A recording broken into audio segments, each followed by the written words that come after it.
Assalamualaikum warahmatullahi wabarakatuh. Bagaimana kabarnya kalian anak-anak? Alhamdulillah sehat semua ya. Sebelum memulai pembelajaran hari ini, marilah kita berdoa terlebih dahulu. Berdoa menurut kepercayaan masing-masing. Berdoa mulai. Berdoa selesai. Nah, Ibu akan mengecek kehadiran kalian hari ini. Apakah ada yang tidak masuk? Masuk semua ya? Apakah kalian sudah siap untuk menerima pelajaran ekonomi hari ini? Baik, kalau sudah siap, harap semua buku yang tidak berkaitan dengan materi ekonomi hari ini dimasukkan ke dalam tas masing-masing ya. Nah, sesuai kesepakatan kita, HP harus di silent. Apabila ada yang ketahuan memainkan HP saat pelajaran, akan Ibu rampas. Nah, itu tolong yang masih duduk berhimpitan, agak direnggangkan sedikit ya, kursinya tolong dirapikan juga. Sekarang kita akan mempelajari mengenai pasar modal. Bukunya dibuka halaman 28. Tujuan pembelajaran kita hari ini yang pertama yaitu memahami apa itu pasar modal. Yang kedua, kita dapat mengidentifikasi para pelaku pasar modal. Yang ketiga, mengidentifikasi instrumen pasar modal. Dan yang keempat yaitu memahami mekanisme perdagangan efek.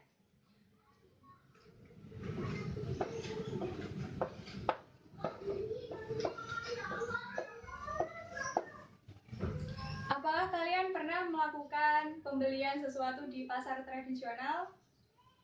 Tentunya sudah ya. Itu merupakan salah satu transaksi jual beli. Itu tidak jauh berbeda dengan yang terjadi di pasar modal. Di pasar modal juga terjadi transaksi jual beli, namun yang diperjualbelikan adalah surat berharga yang diterbitkan oleh perusahaan atau pemerintah yang sedang membutuhkan modal usaha. Jadi ya, pengertian dari pasar modal itu sendiri yaitu menurut Undang-Undang Nomor 8 Tahun 1995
Jadi di sini pasar modal merupakan penawaran umum dan perdagangan efek perusahaan yang berkaitan dengan efek yang diterbitkannya serta profesi dan lembaga yang berkaitan dengan efek. Kemudian dari pasar modal itu sendiri terdapat pelaku pasar modal. Ada yang tahu siapa saja para pelaku pasar modal? Ya, silakan untuk menjawab. Baik, salah satunya yaitu yang membeli dan juga menjual suatu surat berharga. Nah, istilah dari yang membeli suatu surat berharga tersebut adalah investor.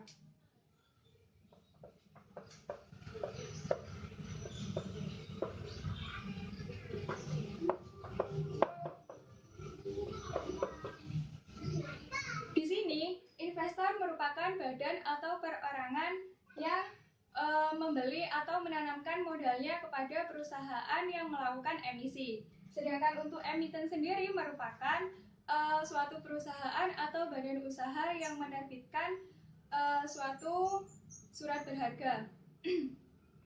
Dari investor itu adalah seumpama ibu ya.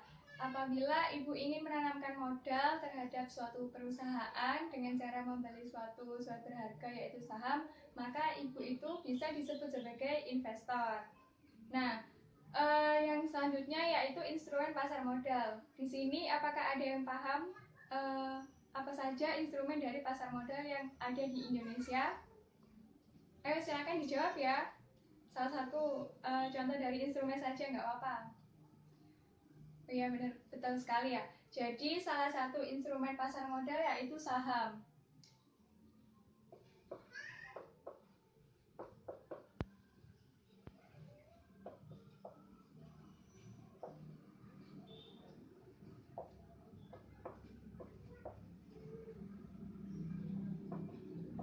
Yang kedua yaitu obligasi. Yang ketiga yaitu waran. Yang keempat bukti right.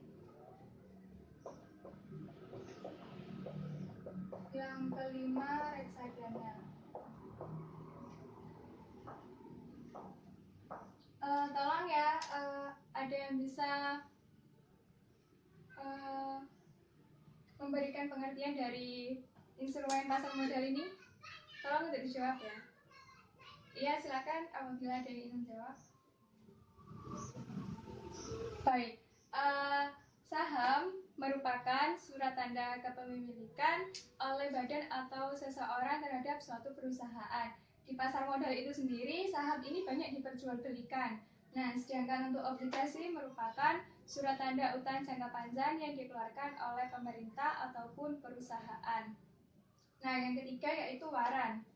Waran ini merupakan opsi yang dimiliki oleh pemegangnya untuk memberikan hak digunakan sebagai membeli saham baru yang dikeluarkan oleh emiten dengan harga tertentu. Nah, sedangkan bukti right merupakan sekuritas yang dimiliki oleh pemegang saham lama kemudian digunakan untuk membeli saham baru yang dikeluarkan oleh emiten dengan proporsi tertentu, harga tertentu pada periode tertentu. Nah, yang kelima yaitu reksadana. Reksadana merupakan wadah yang digunakan untuk menampung investasi dari masyarakat pemodal, kemudian diinvestasikan menjadi sekumpulan surat berharga atau portfolio efek oleh manajer investasi. Ya. Sampai sini apakah ada pertanyaan anak-anak? Belum ada ya? Jadi kita lanjutkan ya. Pembahasan kita yang terakhir yaitu mekanisme perdagangan efek.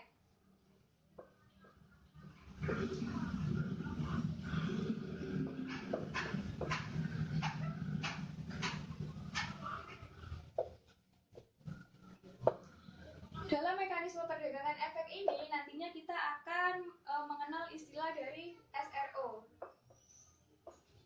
atau yang disingkat dengan Self Regulatory Organization.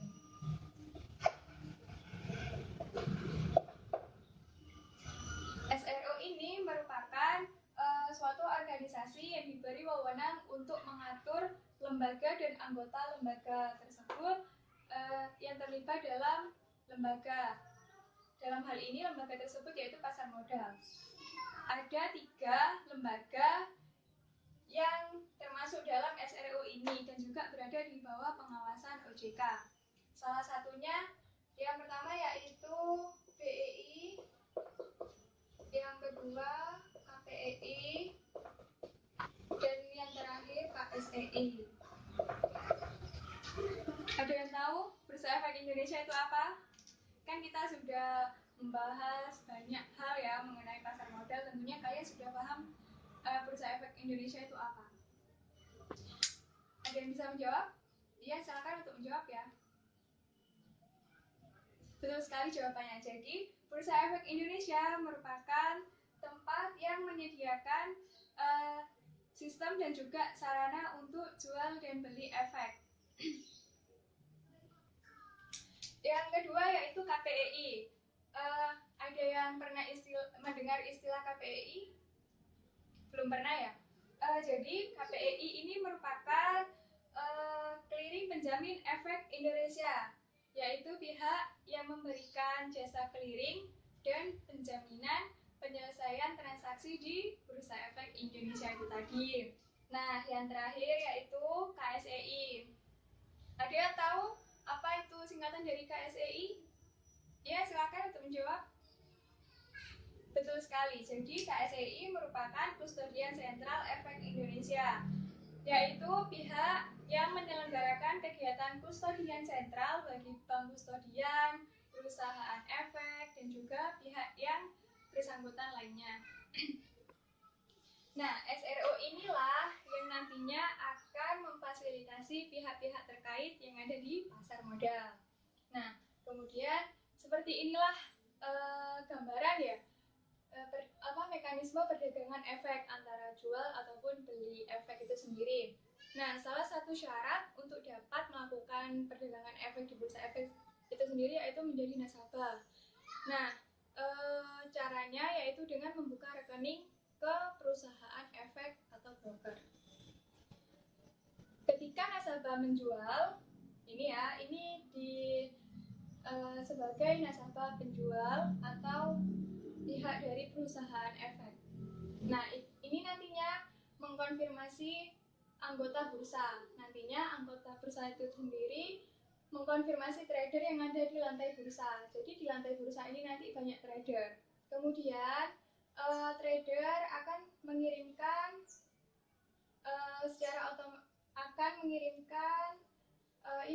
orderan kepada judge. Judge merupakan sistem perdagangan yang dilakukan secara otomatis oleh komputer. Kemudian anggota bursa akan mengirimkan efek kepada KPEI dan juga KSEI. Kemudian judge juga akan mengkonfirmasikan kepada KPEI dan KSEI. Nah, itu tadi kan untuk melakukan penjualan. Nah, kali ini yaitu untuk melakukan pembelian efek. Ini nanti ketika nasabah membeli, anggota bursa akan mengkonfirmasikan pesanan nasabah ke trader yang ada di lantai bursa. Nantinya trader ini akan melakukan order entry ke judge. Nah, kemudian anggota bursanya akan mentransferkan dana kepada KPEI dan KSEI. Dan juga anggota bursa akan melakukan konfirmasi terhadap perusahaan efek atau emiten. Nah, di KPEI dan juga KSEI ini ya, kan menjadi sistem penjaminan transaksi. Itu nanti akan terjadi interaksi. Interaksinya itu antara transfer dana dan juga efek. Di mana ya, ketika nasabah yang telah membeli dengan cara mentransfer dananya ini ya kan ya berupa uang, nantinya akan diberikan efek sesuai dengan dana yang telah ditransfer. Dari perdagangan efek ini ya, ini tuh ada jadwalnya. Ada yang tahu jadwalnya hari apa saja untuk perdagangan efek ini? Ayo silakan yang bisa untuk menjawab ya. Iya silakan. Betul sekali. Jadi ya jadwal dari perdagangan efek ini tuh ya terjadi di hari Senin sampai hari Jumat. Dan setiap harinya itu ada 2 sesi. Yang hari Senin sampai dengan hari Kamis, sesi pertama itu dibuka mulai jam 9 sampai jam 12 siang. Kemudian istirahat dan akan dimulai lagi sesi kedua mulai jam setengah 2 sampai jam 4 sore. Kemudian untuk yang hari Jumatnya, sesi pertama itu dimulai juga jam 9 sampai jam 12 siang. Kemudian istirahat lagi dan akan dimulai sesi keduanya dimulai pada pukul 2 siang sampai jam 4 sore. Baik anak-anak, dari sini apakah ada yang kurang dipahami atau merasa kesulitan untuk memahami? Akan Ibu jelaskan kembali. Karena tidak ada yang kesulitan, jadi kali ini Ibu akan membentuk kelompok ya. Anggota kelompoknya itu 4 orang dalam satu kelompoknya. nantinya Ibu akan memberikan lembar kerjanya dari kelompok, kemudian nanti akan dikumpulkan ya setelah selesai diskusi. Nah, untuk kelompok pertama pindah ke sebelah yang paling kanan, dan untuk kelompok 2, 3, dan 4 akan menyesuaikan ya. Nah, selanjutnya yaitu waktu diskusi ini adalah 20 menit. Nah, apa tadi pertanyaannya? Oh iya, mengenai dari apa yang didiskusikan. Jadi, kalian nantinya mendapatkan tugas untuk mendiskusikan mengenai peran penting dari pasar modal dan juga contoh-contoh perusahaan yang telah go public. Ya. Apakah ada yang ingin ditanyakan lagi, Nana? Nanti itu jawabannya kan ditaruh di lembar diskusinya ya. Nanti dikumpulkan juga. Karena waktunya sudah tinggal 20 menit lagi, diskusinya dihentikan dulu ya, dilanjutkan minggu depan, dan juga diadakan presentasi tiap kelompok untuk masuk ke depan. Nah, dari sini apakah ada yang bisa menyimpulkan dari pembelajaran kita hari ini? Silakan, ya mungkin ketua kelasnya bisa menyimpulkan. Ya, jadi kesimpulannya yaitu pasar modal merupakan tempat bertemunya para penjual dan pembeli efek, atau menurut Undang-Undang Nomor 8 Tahun 1995, pasar modal merupakan